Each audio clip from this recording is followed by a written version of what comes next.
Check board member. Thank you. All I think that's right. everybody, right? Yeah. Yeah. Okay, so a quick little overview.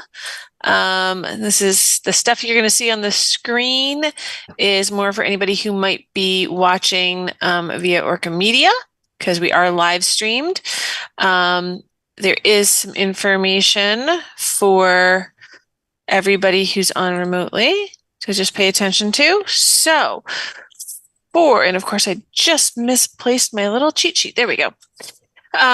So for anyone viewing tonight's Development Review Board meeting via ORCA Media, you can participate in tonight's discussion via the Zoom platform through either video or telephone access options. So for the video options, where you can see everything we're seeing and talk and ask questions, you want to type this link into your web browser, and then I'll let you into the meeting.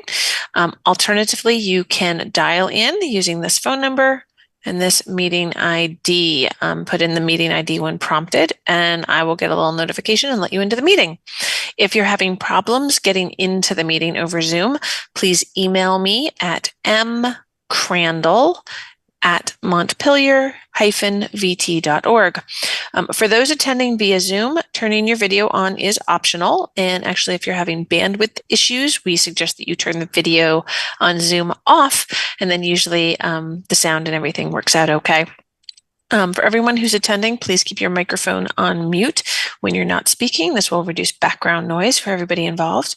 And please reserve the chat function for troubleshooting or logistics questions.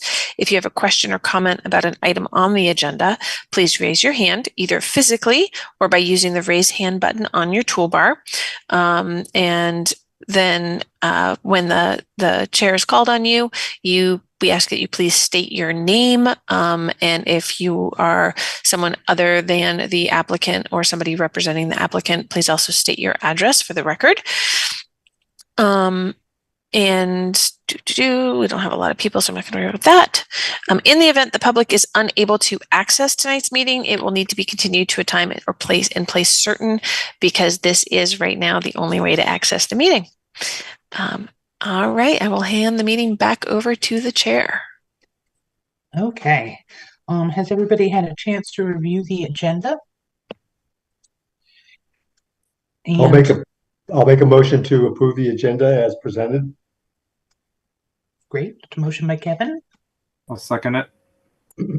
Second by Michael.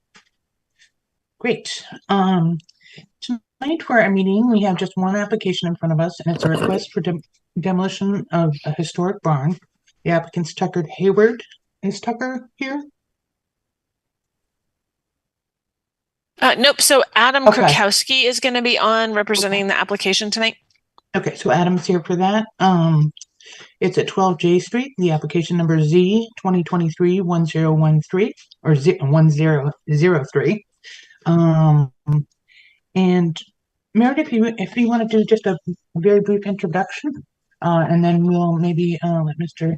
Krakowski speak. Yeah. So like you said, this is demolition of a historic structure. So that is the main reason this is here before the board, because I don't have the authority to approve that kind of a demolition project. Unlike most of the demolition projects that have come before the board in the 5 years I've been here, this is not demolition of a part of a structure with a rehabilitation plan or something along those lines, or an addition. This is just the demolition of the building in its entirety.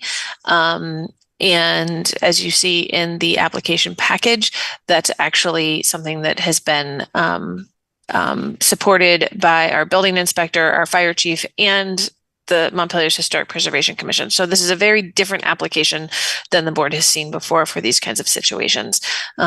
This seems to be much more of a sort of a health and safety situation. And so, the key is that the board needs to make its analysis under that section 3004. And that's laid out in the staff report for you. Great. Thank you so much. Adam, maybe you would like to, give us a kind of a brief overview of the project from your perspective.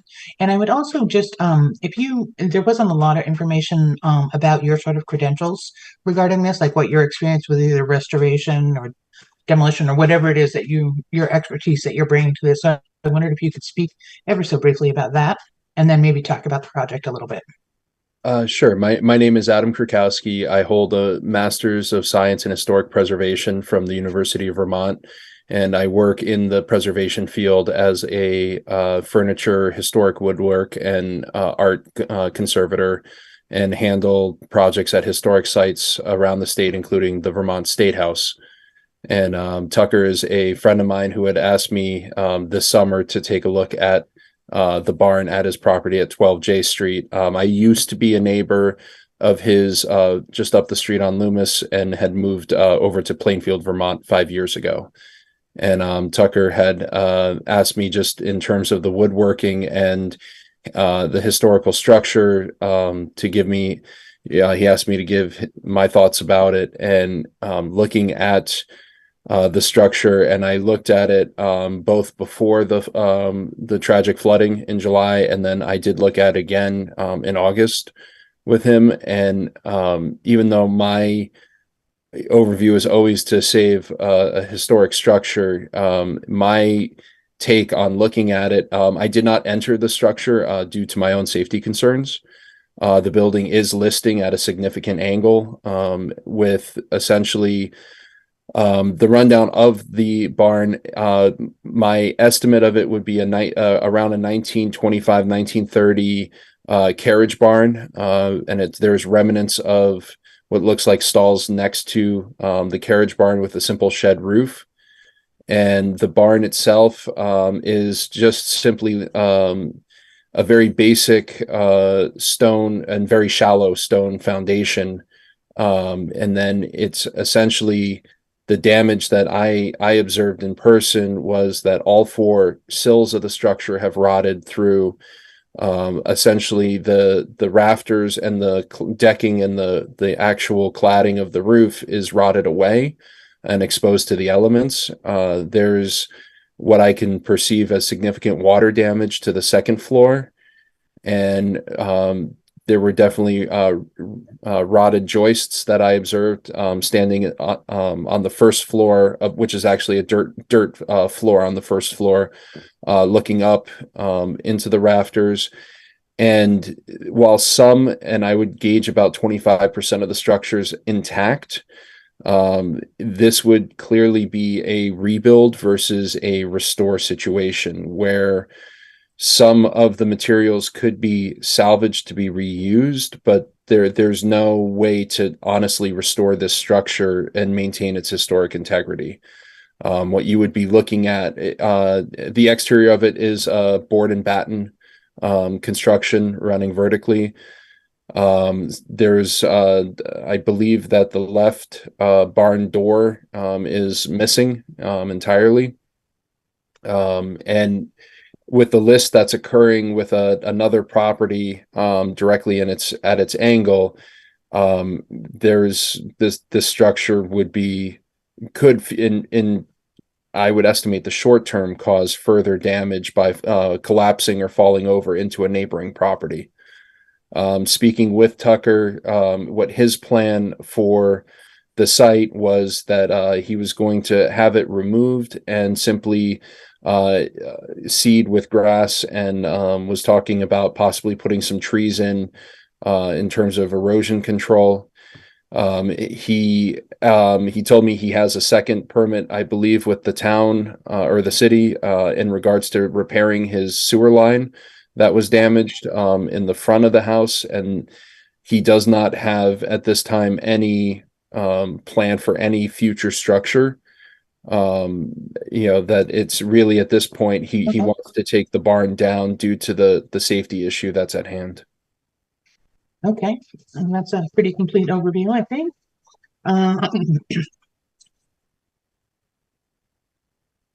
So there, in just looking through the the guiding ordinances and the materials on the staff report here, it seems like there's the first parts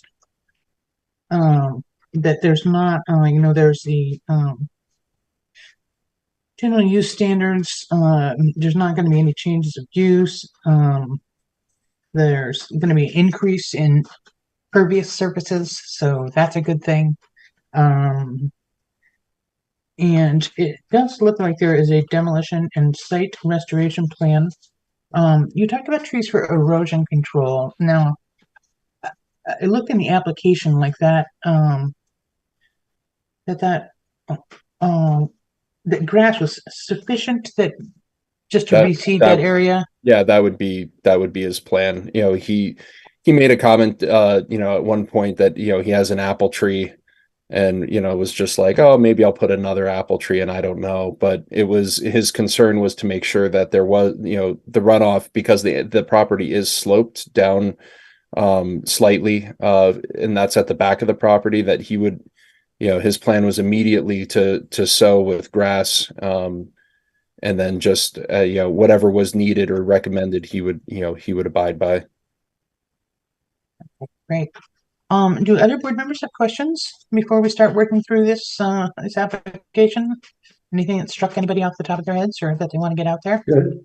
The one thing that struck me is that the structure is so far deteriorated that I would think that the building code, just on a safety concerns, would be sufficient to allow the demolition. It's what's known as an attractive nuisance. Yeah. I mean, being a 14-year-old kid running around there, I could just imagine that would be an awful lot of fun, dangerous fun. Yeah. I tend to agree with you on that. Okay. So Meredith, I don't know if you put it on the record earlier, but can you just go over quickly the town offices in support of the demolition of this property, just so that we can get them listed on the record? We forgot to swear in witnesses. Okay. Well, Adam, we're going to back up. And yep. So Adam and Jim. Jim's a neighbor. Yep. So both Adam and Jim. I hope you've told the truth so far, but I'd like you to raise your right hand right now and solemnly swear the truth, to tell the truth, the whole truth, and nothing but the truth, under the pains and penalties of perjury. I do. Great. Thank you. And my apologies for missing that step. First meeting as the chair. Not my first meeting running a meeting, but so yeah, Meredith, if you could just list who you contacted, and basically I know in the Historic Commission, I know didn't have a quorum, but I think they should be included in that. Yeah. So there was Michelle Savory. She is the city's building inspector. And then there was also Robert Gowans. He's the city's fire chief as well as a health officer. And he and Michelle work together to determine the safety of buildings. They work together if, post fire, anything like that. And then on the Historic Preservation Commission, the members that were in attendance were the chair, Eric Gilbertson, who has worked for preservation as a historic preservationist for decades, and actually helped run the state of Vermont's barn preservation program when it began, again, decades ago, and their grant program for that. There also Paul Carnahan, who worked for years for I think it was the Vermont, library. He was the head librarian for the Vermont Historical Society. Thank you. Head librarian for the Vermont Historical Society. And was it, sorry, I'm trying to remember if it was Yana who was the third member on that night.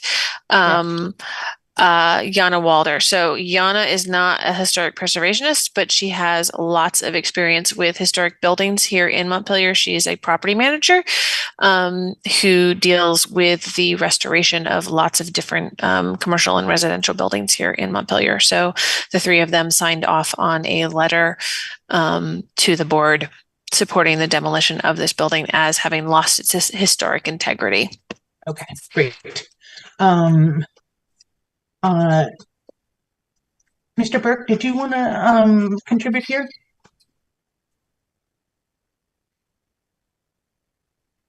Hello? Yeah. Sorry, I was unmuting. That's okay. Yeah, we're on the main. Can you, street, oh right? yeah, thank you. I was just going to ask for your address, but go ahead. We're at 185 Main Street. Our backyard backs up against the backside of his barn. If you look at the pictures that were in the application, the side with all the siding falling off faces our backyard.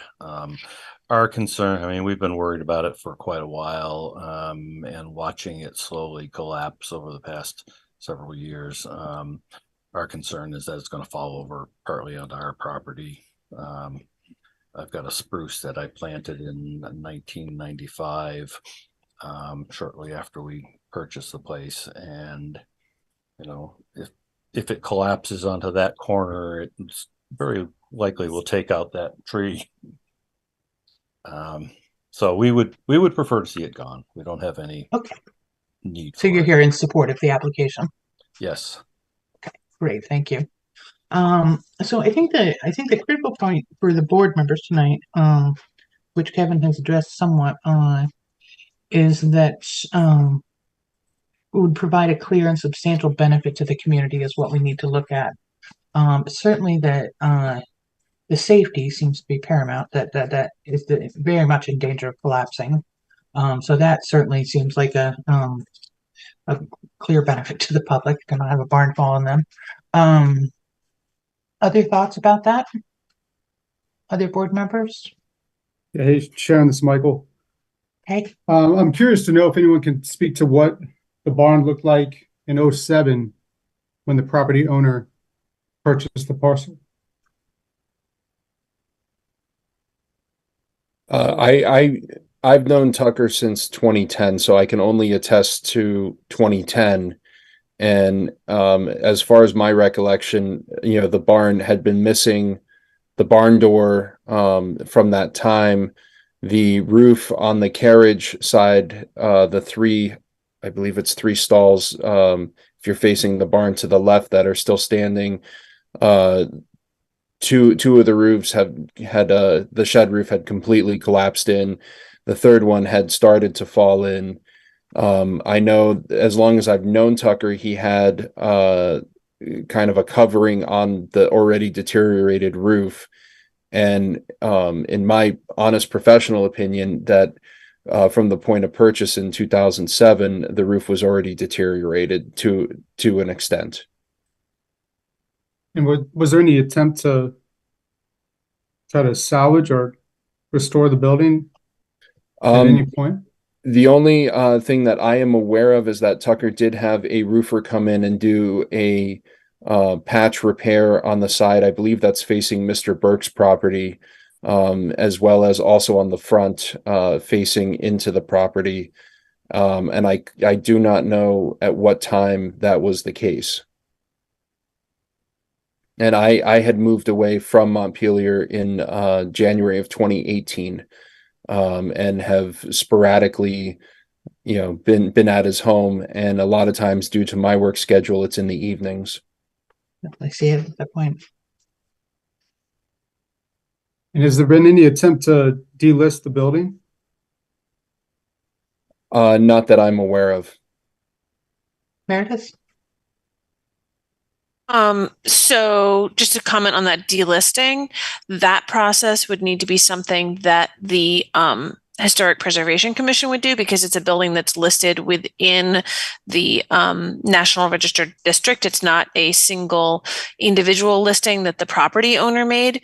And so when the property was reviewed in 2016, which was the last time that it was updated, the carriage shed at that point was still considered to be in good enough condition to stay on the register, but it's also, that was something where I think it was just viewed from the street, so there's not a great street view of that. That was sort of a quick drive by, because they were looking at expanding, and if the barn hadn't been easily viewable where the damaged sections were from the street, they wouldn't have seen it. That was more of a windshield survey. So anything they delisted in 2016, those were mostly properties that were really easily viewable from the street, because that's all they have the authority to look at.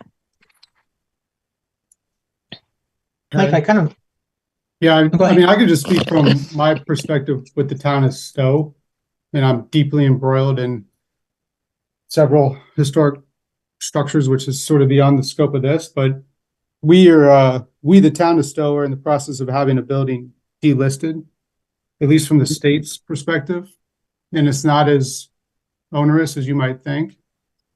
And just I'll be transparent, my general concern is allowing a building that's listed or at least part of a historic district to deteriorate to the point where then the only recourse you have is to remove it. And then you sort of lose the evidence and significance of the barn. And as someone who works for a municipality, I understand that it is incredibly time consuming and complex to deal with historic structures. However, there's a boatload of money out there to assist folks. And so I just have a general concern about this. And Meredith, can you remind me? I feel like we dealt with this with a shed at one point in the last 3 or 4 years with a historic shed or a barn that was in poor condition. And I thought we had not voted to demolish that. So there were a couple different ones that you're thinking of. So there was a shed attached to a barn, and the shed was allowed to be demolished to then be able to relocate the barn to save the barn, because the barn was the more significant historic structure. That did end up getting appealed. But then the court decided it on the grounds of the benefit to the community of saving the bigger barn to be able to destroy the small shed. There was another one where there was a shed attached to a building and the building was going to be renovated. And there was a determination that the shed itself was not mentioned in the description of the Yeah, that's the building. one I'm thinking about. Yep. Okay. And so the shed was allowed to be demolished. Okay. Because of the poor condition, and then it was determined it itself did not really have a historic nature. So, and the in Montpelier, because Montpelier is a certified local government, the Montpelier's Historic Preservation Commission is the entity that would be involved in doing a removal of something from that particular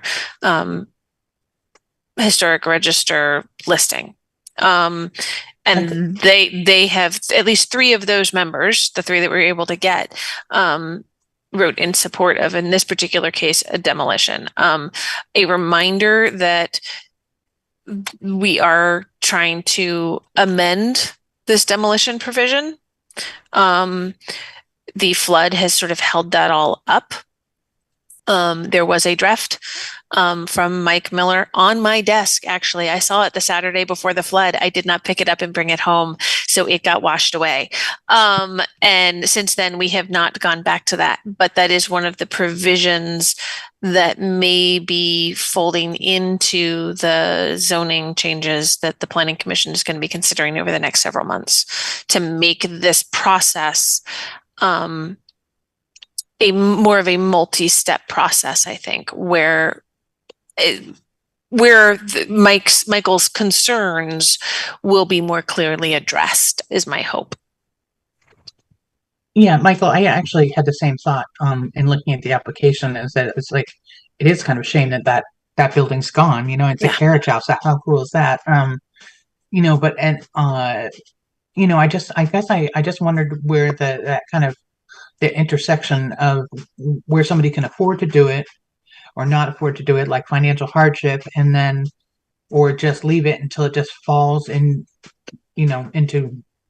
disrepair, that can only be, rebuilt instead of renovated. And I guess I was having a hard time trying to figure out what an appropriate regulation for that would be. Like, how do you address that problem? It's interesting that you say that there's a lot of money out there for that. I mean, I know that, that's always tricky too. So I think it's a very good point, and I can see where there would be a concern that people would just, if they didn't want to renovate or expend that energy or time or money, that they would just let it drop, you know? So I don't know, does the town's Well- historic commission go through and reevaluate periodically? So I should just be clear that, I am a municipal employee. I'm not a private citizen. And the burden on private citizens to maintain, upkeep, and restore historic structures is not, it's significant. So Yeah. I have the benefit of being part of a municipality. And I Okay. think this is a larger problem than just Tucker Yeah. and Adam in this particular building. We as a society determine that this is important, and then we don't provide any technical support or financial assistance to maintain something that we think is important. So Yeah. it's a strange catch-22 for folks like Tucker, who I'm guessing at no point in the past 15 years had the financial capacity or the ability to manage grants to restore this carriage barn or turn it into a multi-use building. So this isn't about Tucker or Adam. This is more about just the process of dealing with historic structures in Vermont. Thank you. I think that's really well said. Other concerns from board members, other perspectives, questions? And All right. Adam has his hand up. Yep. Okay. just adding to what Michael had said, in the application, Tucker had included in his particular case, his yearly income from the last 5 years. And in his capacity, my opinion, he would not have been able to. And what I can attest to is I live in Plainfield, Vermont, and I have a significantly sized bank barn that's dated to 1860. And I had significant damage in the flooding occur. And I just went through the FEMA and SBA process, and in needing a new roof that was damaged, and a foundation on 2 walls, I'm staring at a $26,000 SBA loan to just shore up that damage, where because of my background and also my income, I'm capable of taking that burden on, and also want to preserve that property. But I do understand that for many, it's a significant burden to do. And if it was not for the SBA loan, I would have made my best attempt to shore up the building under my own means. But thankfully, in a blessing in a way, with the SBA loan, I'm able to do the foundation properly, as well as a new roof, appropriate. Thank you. That's awesome. Anybody else? Further comments? Might we entertain a motion at this point? I'll make the motion to allow for the demolishing of the barn at 12 J Street as presented. There's a motion by Kevin. Any seconds out there? I'll second it. All right. Discussion, any further discussion? Points we should address, points that we may have missed? Okay. In which case, we are going to do a roll call vote. Kevin, how do you vote? Yes. Joe, how do you vote? Yes. Michael? Yes. Brian? Yes. And I vote yes as well. So that is unanimously passed. Gene did not log on, did he, Meredith? I don't Nope. see him. Okay. All right. So we are all set. Just a quick clarification question, if that's okay. Sure. Would the board members like the decision to include some of Michael's commentary about the city's consideration of historic buildings and trying to, it's just a little commentary thing, but about trying to find ways to help homeowners be able to retain I think that'd their be great, buildings. to get that recorded. I think that's a really important part of tonight's process. So yes, I would like that.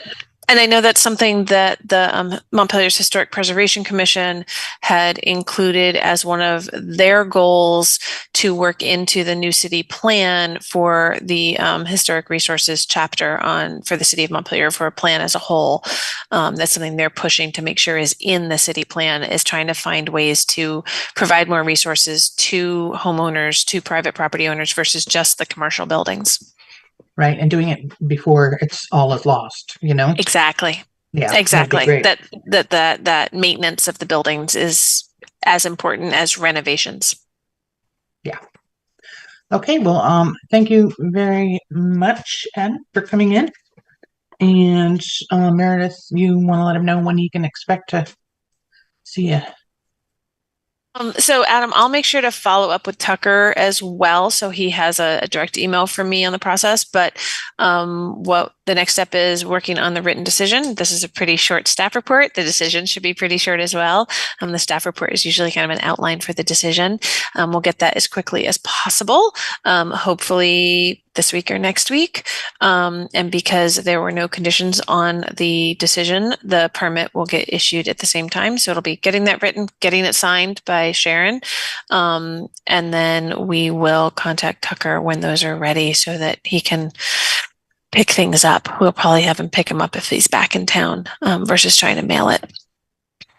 Yep, I believe he'll be back in town at the end of this week. Okay, perfect. Or next Monday at the latest.